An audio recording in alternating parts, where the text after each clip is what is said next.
Hi, my name is Ahmed. I come from the glorious country of Iraq, and I'm a born Muslim. My problem is that I practiced Islam when I was... Brother, first we request questions from the non-Muslims. Once all the questions from non-Muslims are over, inshallah, we'll give you a chance. Yeah, but I'm telling you my problem only. It's okay. But you said you're Ahmed and you're a born Muslim. I am born Muslim. But now are you a Muslim or not? I'm agnostic. Oh, so now you have left the religion of Islam. Yeah, I'm confused. Okay, fine. If you have left the religion of Islam, you can ask the question, brother. Okay. So my question is, how come I don't have the faith that you and the other Muslims have and some of my friends, even though I practiced Islam a lot and I even did Umrah, but I still do most of the sins that are forbidden in Islam, and I sometimes am lazy to do the prayer and the other subjects we have to do in Islam. I have read many books and about other religions and conspiracy theories and documentaries and such. I even have seen your own videos on YouTube, and there are many questions that go around my head about Allah and the Messenger and Muslims in general. And basically the most important question is, you said in one of your debates or questions that Allah is the creator and He's uncreated. But I have realized, how can the uncreated exist? And if He exists, how can we notice Him? How can we see Him or hear Him or feel Him or know of His existence if He's uncreated in our own dimension or so? That's one of the questions. Brother Ahmed said that he is a born Muslim. He comes from Iraq. He read the Quran, he read the books, but he commits many sins. He believes, maybe sometimes he's agnostic, and he's lazy for praying. Brother, before I answer your main question, if you do sins and if you're lazy for praying, that does not make you a non-Muslim. As long as you believe that praying is fard, sometimes you miss, it's a sin. It's a major sin that you sometimes don't pray, but that doesn't make you a non-Muslim. If you say praying is not required, then you're doing kufr. But if sometimes you do sin, sometimes minor sin, sometimes major sin, it is haram, it's forbidden, but that does not throw you outside the fold of Islam.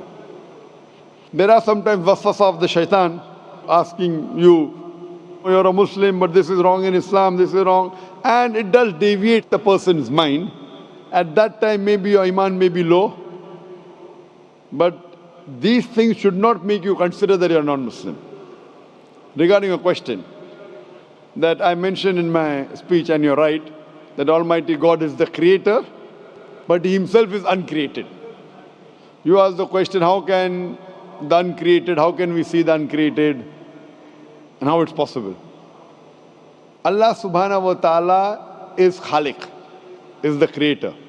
And by definition, He's uncreated. Because normally people say that when they try and prove in logic that everything has a creator, who created this table, the carpenter, from where he got, from the tree, who created the tree, so it goes back to Allah. So when many of the people try to convince an atheist, they try and say that everything has a creator, and then they get trapped when the atheist asks him, who created Allah? So if you hear my tapes, I never go that way. I ask the atheist that how did you come to know about the universe? How did you come to know about the functioning of the stars, of the sun? And he says, and goes back, that the creator. So it's the vice versa. So if you know how to deal with logic, you don't trip over this problem with the atheist trap, the Muslims or the believers, by saying who created Allah. By definition, Allah is uncreated. And if you ask the question, who created Allah? If you have heard my tapes, I give the reply, that suppose a person comes and says that my brother John. Yeah, I know, I saw that, I heard that's funny, but I mean, how does he exist if he's uncreated? Not that is Allah. Yeah. That's the difference between you and Allah. How does he exist? Means he was existing. He doesn't have a beginning. You and I have a beginning, that's human being. So that's the difference between us and Allah. You can't say that Allah has to be like us. If Allah is like you and me, why should we worship Him? I see, but have you heard of the phenomenon, the Big Brother, used by various orders and political agendas to control the people and such by implementing it into multiple gods, and then later on it became a monotheistic religions all over the world to make it easier for Big the Brother, people to... sorry, I've never heard of the religion Big Brother. It's not a religion, it's like a theory, an idea, basically. For What does it say? Yes? What does this idea say? What does it say? Is that when you have a big brother, it's easier for you to live life. When you have someone watching you the whole time, understanding you the whole time, protecting you the whole time, being with you the whole time, and you can talk to him, although he never talks to you back, maybe in your dreams, do it to your mind and such, it's easier for you to live. While a human who does not have a big brother and is not easily controlled into doing so and is having complete freedom is a danger for the major ruling powers and such. What does this say? I don't understand. Big Brother may be there, Big Brother may not be there. So what does it have to do with Islam and God? What does it have to do? Because basically Allah is watching you the whole time. So you want to say that Allah is like a big brother? Indeed, you use him for your protection so you won't be scared. You know what I mean? See, this is the hypothesis. Hypothesis. If you have heard, how do I convince an atheist? If you have heard my answer, that you said that you're agnostic, you're atheist. Yeah. So first thing I do to an atheist is I congratulate him. What? I congratulate him. Have you heard my answer of atheist? Yeah, you congratulate them and stuff. But I haven't seen your debates with the atheist. I just saw your answers on some questions. Fine, so you haven't seen the answer of atheist? No, but I've seen your debate with David William Campbell. And that's William Campbell is not an atheist. Yeah. Now, when an atheist tells me he does not believe in God like your theory of Big Brother, yeah. And if you believe in that theory, I will ask you, first thing I do to the atheist, I congratulate him. You know why? Yeah, because they think and they don't follow what their parent does and such stuff like that. No. I congratulate him because he is not doing blind belief. The other people are doing blind belief. He is a Christian because father is a Christian. He is a Hindu because father is a Hindu. Most of the Muslims are Muslim because father is a Muslim. He is thinking. He says there is no God. He has said the first part of the Islamic Shahada, La ilaha. The reason I congratulate him is because he has said the first part of the Islamic Shahada, Islamic creed, La ilaha. The only thing I have to do is illallah, which I shall do inshallah. So if you have heard my answer, an atheist becomes an atheist because he believes in science, he believes in logic. Or I ask him that if an equipment is bought in front of him, which no one in the world has ever seen, and if the question is asked, that who will be the first person who will be able to tell you the mechanism of this new equipment? What is the answer? Of course, he's going to tell you the producer or the maker of this equipment. Creator, producer, maker. So when we ask him questions that how did this universe come into existence, he will talk about the Big Bang. This what we're going to talk is already mentioned in the Quran 1400 years ago in Surah Anbiya chapter number 21 verse number 30. Avalam yaral lazina kafaru anna samawati wal arda kanat ratkum fataqnahuma. Do not the unbelievers see that the heavens and the earth were joined together and we clove them asunder. This what you came to know 50 years back is mentioned in the Quran 1400 years ago. Who could have mentioned that? Well, in various civilizations in like 2000 or 5000 BC before Islam came or Christianity itself, there was various civilizations that are good in astronomy and they know more about our solar system than we do now, sadly. Brother, your knowledge of science is little, not in-depth. I do agree. There are certain things which were known as hypotheses.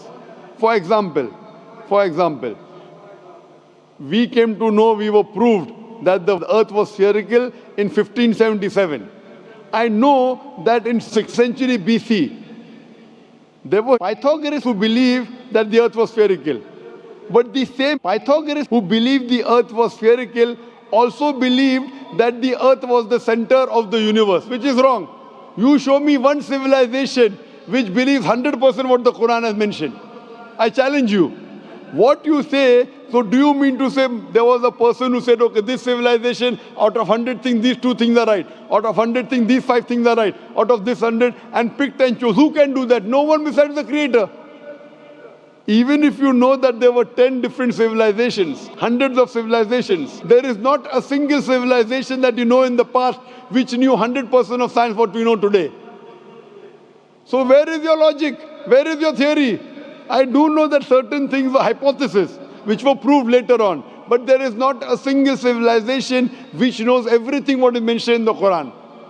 So the answer goes back to the original question, who could have collected this in the Quran? Someone 1400 years back, could he do and say, okay, out of these 100 things, these 3 are right, out of these 100 things, these 2 are right, out of this, it's not possible. Mathematically, it's not possible. Well, you never gave the idea of extraterrestrials or so. I mean, knowledge is power. And Brother, I'm asking you a simple question. We are not come here to have a debate. yeah. I'm asking you a question. Point out a single civilization. You're asking something else. Yeah, We are alright. not here to discuss. You can come in the room and discuss.